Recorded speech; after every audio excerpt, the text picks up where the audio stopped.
দিন দিন হারিয়ে যাচ্ছে কুটির শিল্প। বাঁশ ও বেতের তৈরি জিনিসপত্রের চাহিদা কমে যাওয়ায় বাংলার ঐতিহ্য আজ বিলুপ্তির পথে। প্লাস্টিকের তৈরি পণ্য ভোক্তার আগ্রহ বেশি থাকায় কিনছেন না এ সকল পণ্য। এতে করে আর্থিক লোকসান এড়াতে পেশা ছাড়ছেন ঋষি সম্প্রদায়। একসময় বাঁশ বেতের তৈরি কুলা ডালা ধামা ঝুড়ি সহ আরও অনেক কিছুই ছিল পরিবারের অন্যতম ব্যবহার্য। কিন্তু আধুনিক হচ্ছে পৃথিবী, নতুন নতুন উদ্ভাবন মানুষের জীবনযাত্রার মান উন্নয়ন করে দেওয়ায় এগুলোর ব্যবহার কমেছে। এতে করে আর্থিক সংকটে পড়ায় পেশা ছাড়ছেন ঋষি সম্প্রদায়। ঝিনাইদহের হরিণাকুণ্ড উপজেলায় ১৫০ বছর ধরে বসবাস করছে অন্তত ৫০০ ঋষি পরিবার। জাত পেশা ধরে রাখতে হাতে গোনা কয়েকটা পরিবার এখনো তৈরি করছে এ সকল জিনিসপত্র। তারা বলছেন, স্থানীয় বাজার না থাকা ও বাঁশের দাম বৃদ্ধির ফলে উৎপাদন খরচ বেশি, তাই ভালো মুনাফা পাচ্ছেন না তারা। ১০ বছর যাবত আমি ব্যবসার ভিতরে আছি।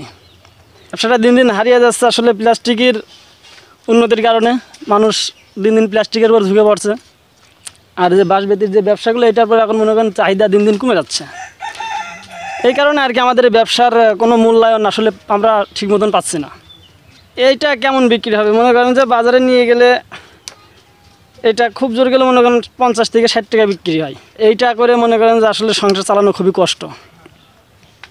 তো আমাদের বাংলাদেশ সরকার যদি আমাদের এর উপরে একটু নজর দিত, আমাদের যদি কোনো সাহায্য সহযোগিতা করতো, তাহলে মনে হয় আমাদের একটু উপকার হতো।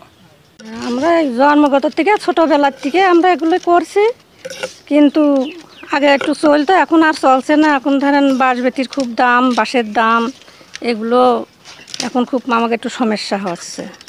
আমাদের বাঁশের দাম অতিরিক্ত।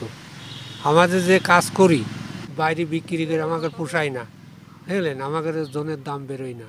ভ্যান রিক্সা চালাচ্ছে, এখন অনেক ইসি চলে গেছে, এইটি পয়সা হয় না। আমি এখন মুরব্বী, এখন আমিই করি, তাছাড়া কেউ করে না।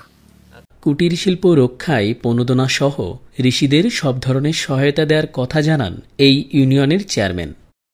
এখন আমাদের দেশের অত্যাধুনিক জিনিসপত্রের কারণেই সেইগুলো আসলে তাদের কাছ থেকে কেনাকাটা খুবই কম কিনছে, এবং যতটুকু তারা করতে পারছে ততটুকু বিভিন্ন দ্রব্যমূল্য বাঁশের দাম অনেক বেশি।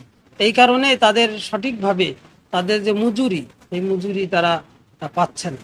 তাদেরকে আরও উৎসাহিত করব যে যাতে তারা এই জিনিসগুলো বানায়, এবং তাদের জন্য আর্থিকভাবে যতটুকু আমি সহযোগিতা করতে পারি করব। এবং আমাদের উপজেলা চেয়ারম্যান এবং এমপি মহোদয় এবং আমাদের টিওনো মহোদয়, জেলা প্রশাসক সবাই মিলে যাতে তাদের সহযোগিতা করে তাদের এই কর্মকে আমরা আরও একটু বেগবান করতে পারি, এবং তাদের যে আয়ের যে স্বচ্ছতা যাতে ফিরিয়ে আনতে পারে, সেই হিসেবে আমরা সার্বিক সহযোগিতা করব।